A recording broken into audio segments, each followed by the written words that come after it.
वालेकुम।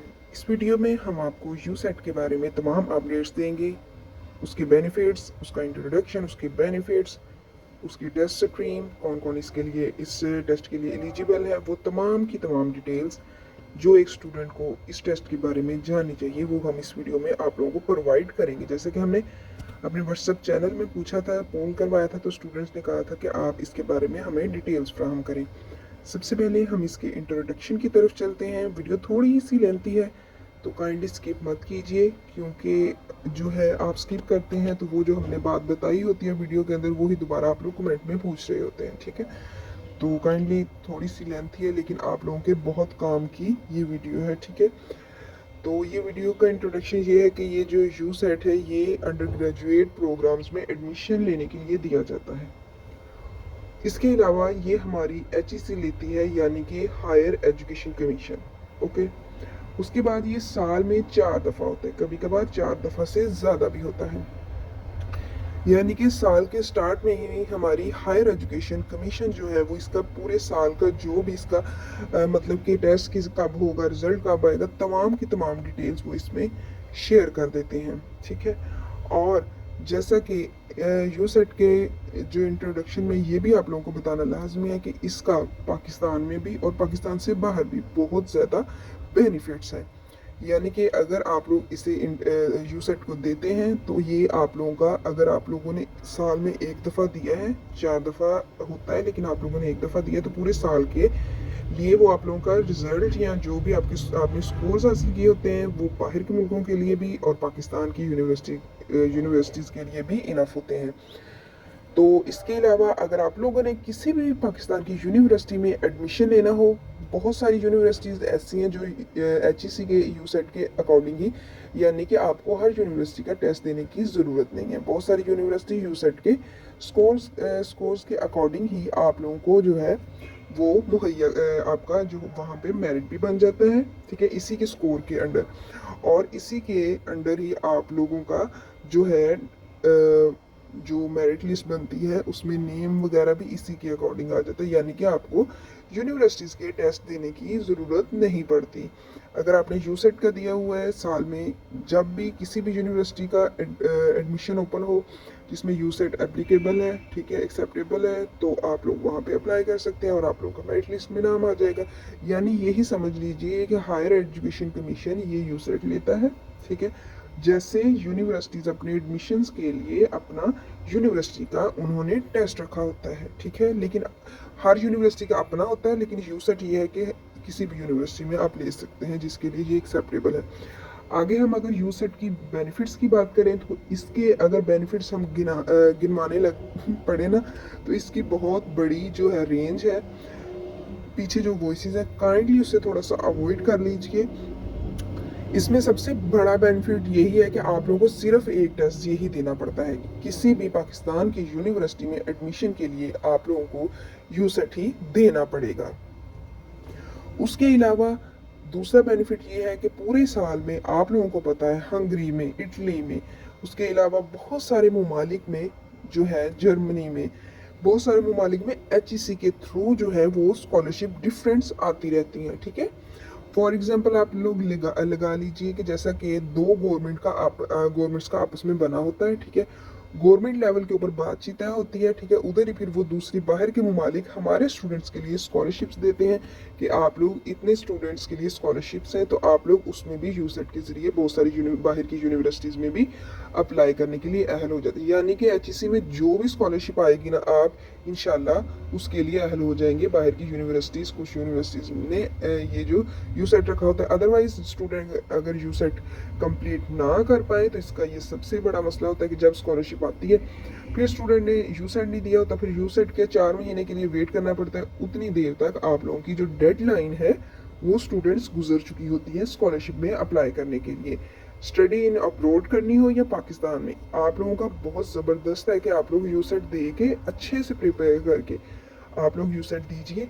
उसके बाद आप लोगों को पूरे साल के लिए बिल्कुल भी फ्री हो जाएंगे, यानी कि कहीं पे भी स्कॉलरशिप आएगी, जैसा कि तो आप लोग वहाँ पे अप्लाई करने के लिए अहल है। लेकिन आप लोग हमेशा याद रखिए कि HEC के थ्रू ज़्यादा मतलब एक्सेप्टेबल बाहर के मुल्क में अगर आप अप्लाई करते हैं। हाँ जी, यूनिवर्सिटीज़ के थ्रू भी आप लोग कर सकते हैं, लेकिन अगर आप लोग HEC के थ्रू जो वर्क स्कॉलरशिप्स आती हैं वहाँ पे अप्लाई कर रहे हैं तो ज़्यादा आप लोगों के लिए ये बेनिफिट होगा। अब इसके जो टेस्ट होता है साल में 4 दफ़ा होता है, तो इसके लिए आप लोग pre medical, arts, pre engineering, ICS, CS जो भी आप लोगों का सब्जेक्ट है उसके अकॉर्डिंग आप लोगों के सब्जेक्ट्स की स्ट्रीम है, यानी कि टेस्ट कैसा आएगा वो इंशाल्लाह आप लोगों के साथ शेयर करेंगे। और अगर आप लोग कहेंगे तो इसका जो सैम्पल पेपर्स है उस पर भी हम वीडियो बना के अपलोड कर देंगे, यानी कि जैसे पेपर बना होता है आप लोगों को दिखाएंगे कि ये क्वेश्चन आते हैं, ठीक है। ये सारी डिटेल्स इंशाल्लाह आप लोगों के साथ शेयर करेंगे। कमेंट में बताइएगा कि आप लोगों को यूसेट के अकॉर्डिंग और कौन सी इंफॉर्मेशन चाहिए। हमने जितनी आपको इंफॉर्मेशन दी है वो एक स्टूडेंट के लिए जानने के लिए काफ़ी है। आप चलते हैं टेस्ट स्ट्रीम की जाने की, यानी कि आप लोगों का कोई सा भी टेस्ट होगा इसके अकॉर्डिंग आप लोगों को MCQs आएंगी। सबसे पहले आप लोगों के सामने मौजूद है कि सबसे पहले टेस्ट की कैटेगरी बताई गई है, description of criteria and subject division बताई गई है और सब्जेक्ट का जो वेटेज है वो बताया गया है, ठीक है। 75 मार्क का आपको MCQs आएंगे, ठीक है। इसमें आपको सॉल्व करने के लिए पूरा 100 मिनट्स दिए जाएंगे, ठीक है। अब चलते हैं ये है प्री इंजीनियरिंग, ठीक है। यहाँ तो आप लोग अगर दोबारा बताते चले जाए, अगर आप लोगों सेकेंड ईयर के रिजल्ट का वेट भी कर रहे हैं तो आप लोग अप्लाई करने के लिए अहल है, डोंट वरी अबाउट दैट, ठीक है। तो इसी तरह MPhil और PhD के लिए भी इसी तरह का क्राइटेरिया होता है, लेकिन उसका अलग है। अगर कोई यहाँ पे स्टूडेंट मौजूद है MPhil और PhD के इंटरेस्टेड तो वो भी हमें बता दे, हम उसके ऊपर भी अलग से वीडियो बना देंगे। अब ये देखें कि मतलब जैसे स्टैट है उसके आपको 6 MCQs आएंगे, मतलब जल्दी जल्दी से गुजारें आप वीडियो को रोक के, इसके अकॉर्डिंग जो भी है आप लोग रोक के वीडियो तो स्क्रीनशॉट ले सकते हैं अपने फ़ायदे के लिए। वर्बल रीजनिंग, ठीक है। एनालॉजी आपका 5 होगा, सिनोनिम और एंटोनिम आपके 4 होंगे, सेंटेंस कंप्लीशन 6 होंगे और कॉम्प्रीहेंशन 5 होंगे। ये है प्री मेडिकल का आपको बताया जा रहा। इसमें मैथ भी आएगा, इसमें मैथ वगैरह के भी आएंगे, ठीक है।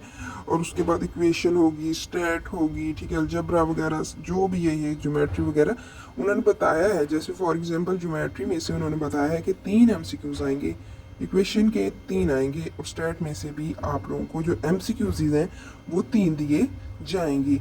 ये तमाम अपडेट्स हैं। अब आगे प्री मेडिकल का भी है और CS का भी है और उसके अलावा आर्ट्स वगैरह तमाम का आप लोगों के साथ शेयर करेंगे।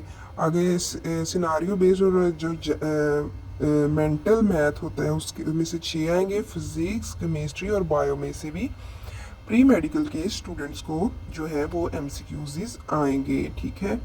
उसके अलावा ये आपका वो बताते चले जाएं कि इसमें 75 MCQs होते हैं, ठीक है। 100 मिनट आप लोगों के पास होता है, यानी कि 1 घंटा 40 मिनट हल करने के लिए। उसके बाद दूसरा जो हिस्सा होता है उसमें आप लोगों को 40 मिनट दिए जाते हैं और ये आप लोगों का 25 नंबर का होता है। इसमें आप लोगों ने ऐसे राइटिंग करना होता है, ठीक है।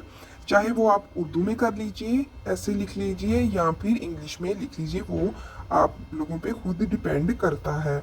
इंशाल्लाह अगर आप लोग इस वीडियो के कमेंट में बताएंगे कि आप लोगों को पेपर्स के सैंपल्स भी चाहिए तो इंशाल्लाह जो नेक्स्ट वीडियो है वो हम अपने इसके अकॉर्डिंग ही बनाएंगे, यानी कि जो पेपर्स होते हैं उसके सैंपल्स आप लोगों के साथ शेयर करेंगे, या ताकि आप लोग और क्लियर हो जाएं इसके रिलेटेड, ठीक है।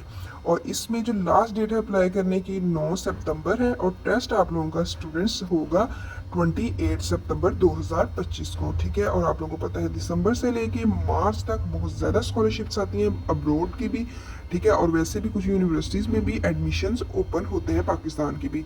ये अब आर्ट्स एंड ह्यूमैनिटीज़ का है, ये भी आप लोगों के सामने। इसमें इस्लामियत, पास्टरी और जनरल नॉलेज का उन्होंने बता दिया है। आगे नेक्स्ट है हमारे पास कंप्यूटर साइंस के रिलेटेड, जो यानी कि यूसेट CS देंगे वो है यानी कि जिन्होंने कंप्यूटर साइंस की जानिब जाना होगा, ये कंप्यूटर साइंस पढ़ी है, ICS वगैरह, ठीक है। तो आप लोगों के लिए भी ये आप लोगों के सामने मौजूद है सारा। बाकी वही क्राइटेरिया नीचे आप लोग सब्जेक्ट्स देख सकते हैं, फिजिक्स है, कंप्यूटर साइंस है और मैथ है, इसके लिए भी 40 मिनट दिए जाएंगे आप लोगों को। और 25 नंबर का आप लोगों को ऐसे लिखना होगा, यानी कि 10 नंबर का एक और 15 नंबर का 1 लिखना होगा। अब है हमारे पास जनरल साइंस, ठीक है। जनरल साइंस जिन्होंने पढ़ी होती है उनके लिए भी हमारे पास ये मौजूद है आप लोगों के सामने। इसमें सिर्फ आप लोगों को उन्होंने इकोनॉमिक्स, स्टैट और मैथ दे दिया है, बाकी आप लोगों का वही है। और ये नेक्स्ट अब हम चलते हैं, नेक्स्ट जो है वो हमारे पास कॉमर्स आ जाती है, यानी कि कॉमर्स का जिनका बैकग्राउंड है या नेक्स्ट उन्होंने उधर जाना है तो आप लोगों के सामने मौजूद है। जिन्होंने आईकॉम वगैरह किया होगा, अकाउंटिंग, कॉमर्स और इकोनॉमिक्स उन्होंने कर दी है। अब ये देखिए कितनी अच्छी बात है कि उन्होंने बताया हुआ है कि इसमें से इतने एमसीक्यूज आएंगे, इसमें से इतने, ठीक है। स्टूडेंट्स अगर आप लोग हमारी एडवाइस लें तो ये बेस्ट है आप लोगों के लिए, पूरे साल के लिए ये आप लोगों का होता है, ठीक है। तो आप लोग देख लीजिए, अगर आप लोगों ने देना है, अगर आप लोग हमसे अप्लाई करवाना चाहते हैं तब भी हमसे अप्लाई भी करवा सकते हैं। अगर किसी किस्म का भी और क्वेश्चन है तो आप लोग कमेंट में पूछ सकते हैं। ये पीएचडी, एमफिल, एमएस के लिए है, ये तमाम डिटेल्स आप लोगों के सामने शो हो रही हैं। थैंक यू सो मच, अल्लाह हाफिज़।